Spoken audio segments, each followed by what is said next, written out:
Clitop engineer urban lecture series ကနေပြန်လဲကြိုဆိုပါရစေ။ဆရာကတော့ဆရာသိမ့်မထိုင်ပါ။ဒီနေ့မှာဒီ Python ရဲ့flow control တွေကအရေးပါတယ် for loop ကိုတွားမယ်။အရင်တော့ပြောခဲ့တဲ့အတိုင်းပဲဆရာတို့က chat GPT နဲ့နမူနာပု္ပ္ပစာတွေနောက်ကိုယ်တိုင်ရေးတဲ့နမူနာလက်တွေ့ real life problem တွေရဲ့ Python ရဲ့ essential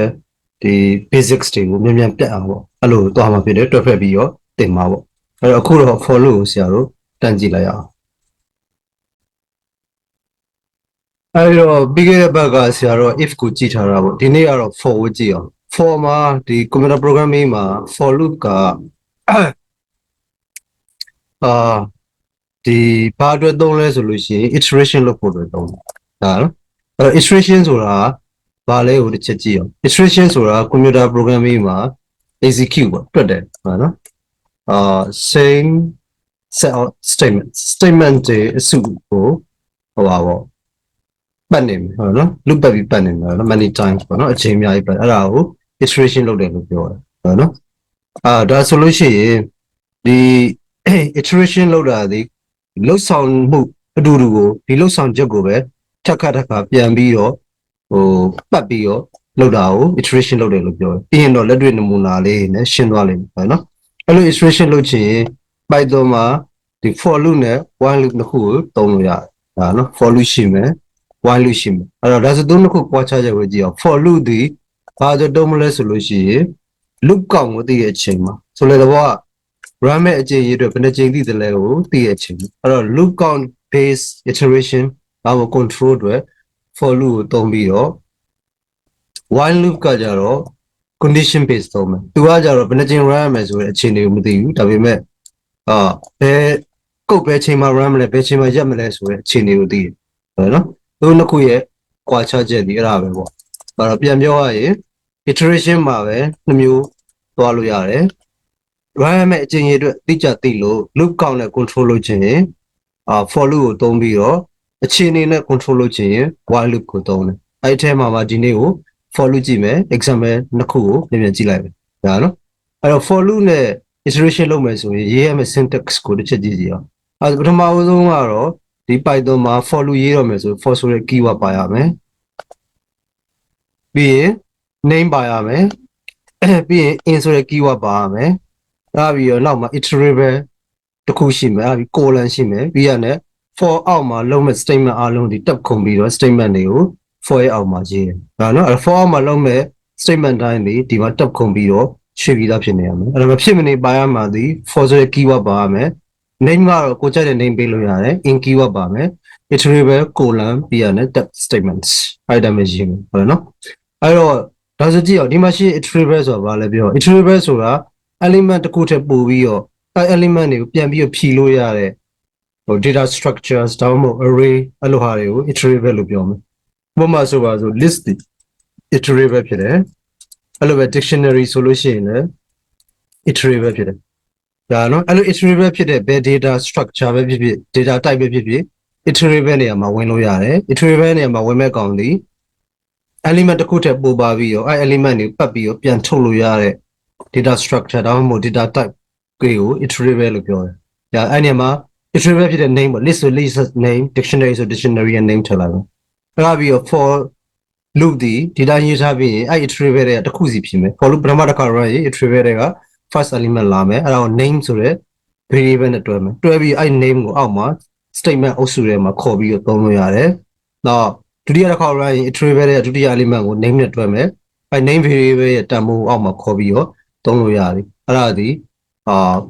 for loop ရဲ့အလုပ်လုပ်ဆောင်ပုံပဲအဲ့ဒါကိုဘယ်ထိပတ်မလဲဆိုရင်ဒီ iterable ထဲမှာ last element နောက်ဆုံး element ရောက်တဲ့အထိသူပတ်နေမယ်ဟုတ်နော်အဲ့တော့ပြီးလို့ရှိရင်သူ့ရဲ့လုပ်ဆောင်ပုံကိုအသေးစိတ်ကြည့်လိုက်အောင်ဘလို့စေနမူနာအနေနဲ့မရှိမလဲဆိုဥပမာပေါ့ဆရာတို့မှာ kiwi mango papaya plum ဆိုတဲ့ list တစ်ခုရှိတယ်အသီးရဲ့ list တစ်ခုပေါ့အဲ့ဒီ list ကို fruit list လို့နာမည်ပေးထားရဆိုပါအဲ့ list ဒီ iterable ဖြစ်တဲ့အတွက်သူ့ကို iterable လုပ်ဆောင်မှု iteration ပတ်တယ်ဆိုတော့ for loop ကိုရေးလို့ရတယ်အဲဆိုရေးခြင်းလို့ရှိရင်ဒီ list name ကိုကြက်တဲ့ name ပေးတယ်အဲ့ list name ကိုဒီဘက်မှာလာပြီးညွှန်းလိုက်ပေါ့ညွှန်းလိုက်ပြီးဥပမာပေါ့ဆရာတို့လုပ်ချင်တဲ့ statement ဒီတစ်ချိန်မှာတစ်ခါသူ့ထဲမှာရှိတဲ့ item တစ်ခုချင်းစီအသီးတစ်ခုချင်းစီကိုခေါ်မယ်ခေါ်ပြီးတော့ print ထုတ်မယ်ဆိုပါလို့ဟုတ်နော်အဲဆိုလို့ရှိရင်ဒီ ဒီထဲကနေပြီးတော့ဥပမာဒါဆိုရင်ရေးတာကိုဒီဟိုဟာအကြမ်းမြင့်ကြည့်ကြည့်အောင်ဆို for ဆိုတဲ့ keyword ပါရမယ်ဒါပြီး name ဒီကိုကြိုက်တာပေးလို့ရတယ်ဒီမှာတော့အသိဖြစ်တဲ့အတွက်သူ့ကို fruit လို့ပေးလိုက်မယ်iterable ရမှာ fruit list ဆိုပါတော့အဲဒါ fruit list ဆိုတဲ့ list ထဲမှာစောစော kiwi mango papaya plum ဆိုတဲ့ string တွေကို list လုပ်ထားတာအဲ့ဒါဒီ iterable ဖြစ်တဲ့အတွက် iterable ရဲ့နေရာမှာ fruit list ကိုထည့်တယ်နောက်သူတို့ဖြည့်ပြီးတော့တခုချင်းဖြည့်လိုက်တဲ့တန်ဖိုးတွေကို fruit ဆိုတဲ့ name ထဲမှာတွဲတာပေါ့တွဲပြီးသူတို့လှုပ်ဆောင်နေတာမှာကြည့်ရုံပဲဆိုလို့ရှိရင် print fruit တော့လောဆရာတော့ simple box စာပဲသွားမှာဖြစ်တဲ့အတွက်အဲ့လိုမျိုးဆရာတို့ရေးလို့ရတယ်အဲ့ဒါကိုဒီ Python code မှာ Jupyter မှာတခါလဲaction ကိုကြည့်လိုက်အောင်အဲဆိုဆရာတို့က fruit list ဆိုတဲ့ list တစ်ခုလုပ်လိုက်မယ်ဥပမာပေါ့အဲ့ list ထဲမှာ kiwi ရှိမယ်mango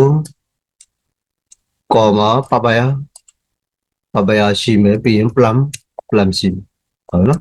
ဒါဒီ fruit list ပေါ့အဲ့ fruit list ကို iteration လုပ်ချင်တယ်လုံးမဲ့ iteration ဒီအဒီတစ်မျိုးချင်းစီကိုခေါ်ပြီးတော့ print ထုတ်ကြည့်ခြင်းတယ်အဲဆိုအဲ့အဒီတစ်မျိုးချင်းကိုခေါ်တာရ print ထုတ်တာရဆိုတော့ statement ကို၄ချိန်လောက်ပဲဘာလို့လဲဆိုအဒီ၄ချိန်ရှိလို့အဲ့လို same statement ကိုထပ်ခါ operation လုပ်ရှင်ရင် iteration လုပ်တယ်လို့ပြောတယ်အဲ့ဒါကိုဒီမှာတော့၄ချိန်လို့အတိအကျ loop count ကိုသိလို့ for လို့သုံးမယ်ဟုတ်နော်အဲဆို for fruit in fruit list အဲ့မှာကြည့်ရင် keyword နှစ်ခုဖြစ်တဲ့ for နဲ့ in နဲ့ဒီသူ highlight လုပ်ပေးထားတယ် green color နဲ့ fruit ကကိုကြိုက်တယ်လို့ name change လုပ်ရတယ်နောက် fruit list ကသူပေးထားတဲ့ပြန်ဖြည့်ခြင်းတဲ့ list ပေါ့အဲ့ဒီဘာလို့ရုံလဲ print fruit that's all အဲ့ဒါသူ run လိုက်လို့ရှိရင်ဘာထွက်လာမလဲ kiwi mango papaya plum တွေ့ရနော်အဲ့တော့ဒါဒီဆရာတို့လှုပ်ဆောင်ခြင်းနဲ့ iterate လုပ်ခြင်းနဲ့ step ကဘာလဲဆိုလို့ရှိရင် statement ကဘာလဲဆိုရင်အတိတစ်မျိုးချင်းစီကိုခေါ်ပြီးအဲ့ဒီအသီးတွေကို print ထုတ်ပေးမယ်အဲ့ဒါမှ၄ချိန်လောက်မှမလို့အချိန်ရင်အတွက်အတိအကျသိလို့ loop count based control မလို့ for loop ကိုသုံးတယ် for loop ရဲ့ keyword ဒီ for name ကဒီမှာ fruit ပေးထားတယ် in fruit list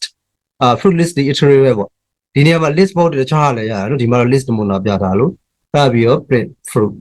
ဒါဒီ statement က for loop ရဲ့အောက်မှာလောက်ပါ statement ဒီမှာတော့တစ်ခုတည်းပေါ့တကယ်လည်းတွေ့ပုတ်ဆောင်မှာဆို for loop ရဲ့အောက်မှာလုံးမဲ့ statement နာနေခုလိုတက်ခုံပြီးရေးရမယ်ဟုတ်နော်ဒါဆိုသူ့လို့ဆောင်မို့တစ်ချက်ကြည့်အောင်အဲဆိုရင်ပထမတစ်ခေါက်ပတ်တဲ့အချိန်မှာ fruit list ရဲ့ kiwi ကို name variable နဲ့တွဲမယ်တွဲပြီးတော့အောက်က operation လို့ဆောင်မယ်အဲ့တော့ fruit ဒီလောလောဆယ်တန်ဖိုးက kiwi ဖြစ်နေတာဖြစ်တဲ့အတွက် print မှာkiwi ကိုပြမယ် print fruit ဆိုတော့အဲ့ဒါပြီးရင်သူကဒီထဲမှာ item မကုန်သေးဘူးဆိုလို့ရှိရင်သူကသူအပေါ် line ကိုတက်သွားမယ်တက်သွားရင်နောက်တစ်ချိန်ပတ်မယ်နောက်တစ်ချိန်ပတ်ရင် fruit list က second item mango ကို fruit ဆိုတဲ့ name နဲ့တွဲပေးမယ်အဲ့ print fruit ဆိုရင်သူ့ရဲ့တန်ဖိုး mango ကို print ထုတ်ပေးတယ်မပြီးသေးဘူးနောက်တစ်ချိန်ထပ်တက်မယ်